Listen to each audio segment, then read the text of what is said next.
My name is Matthew Mills. I'm a student in the Social Work Practice 2 class. And in reference to this mock session, the client identifying data is John Davidson, who's a 57-year-old African-American male raised in the Philadelphia area in multiple sections such as South Philly and West Philly. He has 5 children, with the first one born at the age of 20, was married twice, and has countless career paths such as being a special education teacher, a preacher, and among other things.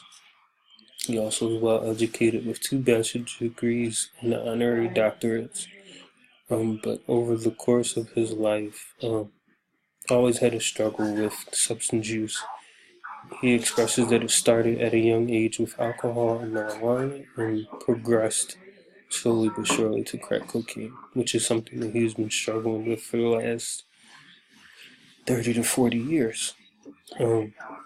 He has previously had experiences with going through rehabilitation and working with people in reference to being able to not struggle with substance use disorder, but has still had multiple episodes of relapse.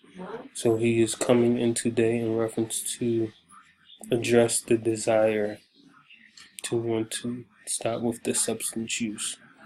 The theory that would be used is cognitive behavioral therapy, or cognitive behavioral theory.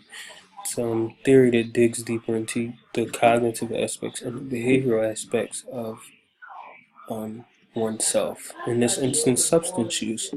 In the purpose of the behavioral aspect, we can dig into his likes and dislikes in reference to the substance use, why he wants to change, how it makes him feel, which kind of touches into the cognitive.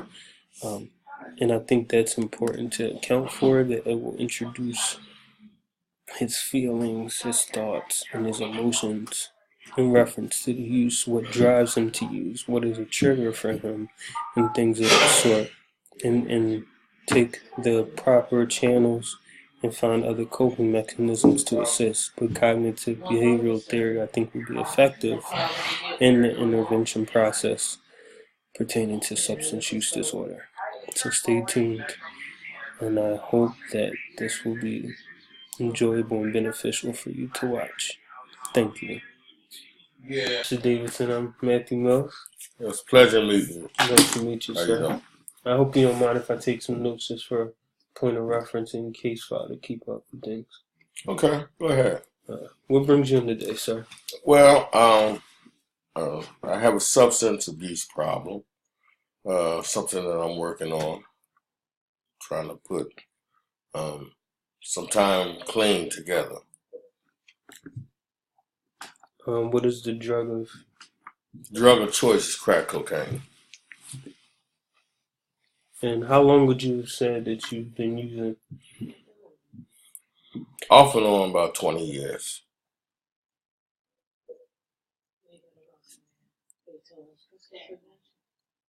So,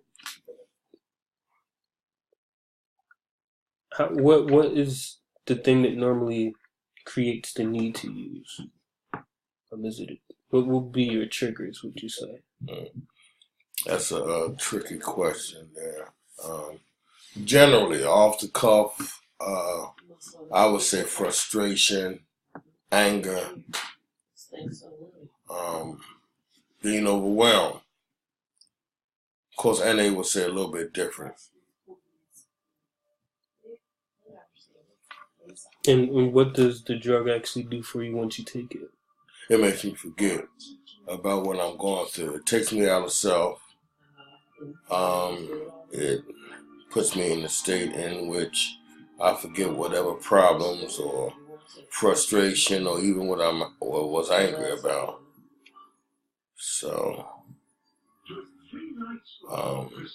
it just takes me to that type of high, that level, that out of my mind, out of state type situation. Is there anything else that you would say you actually like about the experience? I've been trying to figure that piece out for quite some time now. I really can't answer that question. I have pondered that many a day.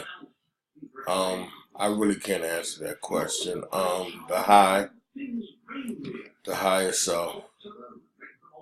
Maybe that's what it is. What is something that you dislike about the substance? Everything.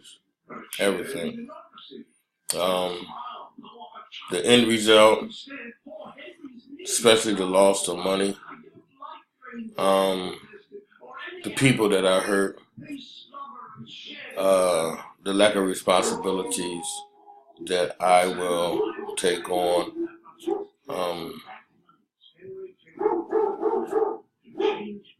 Generally, everything negative that I can think of the drug cause. So you can best believe, and I've done this before, the dislikes far outweigh the likes, the enjoyment of it. So, in your own words, why would you say you want to change? I just told you. Because when you weigh it out, the problems outweigh the enjoyment and or the success of the drug in your life. The fact that you will never reach nowhere near your potential is probably one of the biggest problems. The drug keeps you from going anywhere in life. So if you're a person that is loaded with potential, that has a lot of big dreams and aspirations, that know for a fact that you have the ability to go somewhere or to be great, the drug would definitely prevent that. It was good that you had this insight. Yeah, at least I have that. And from what I read about you, you definitely are an ambitious person, or you're out there as far as your education and your work experience. Right. So, but in reference to, is it all types of frustration? Is it specific people that can frustrate you? Is it... Generally, it's a person that's closest to you. Frustration from people that are closest to you. For me, my wife is first and foremost. If I get frustrated with her, it is almost inevitable that I'm going to use. Sometimes it happens with my children. Sometimes it do happen with close friends. Very rare will it happen with an outsider, a person I don't care about, a person I don't think a whole lot of.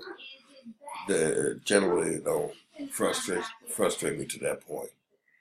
But the people that's closest to me, frustration and anger will almost inevitably cause me to use. Yeah. So, in thinking of that situation, what's your first thought?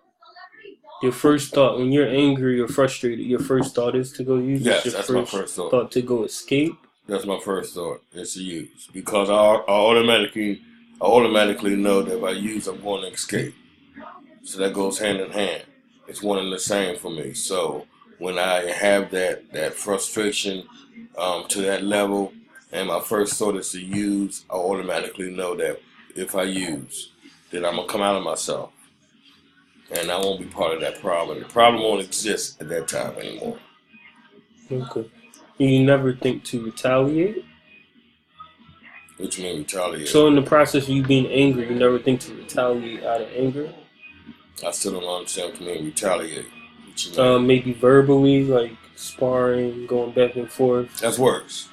I really don't want to do that. That's worse. Oh, so to avoid the situation going worse. Right. You choose to escape. I choose to escape because my retaliation is explosive.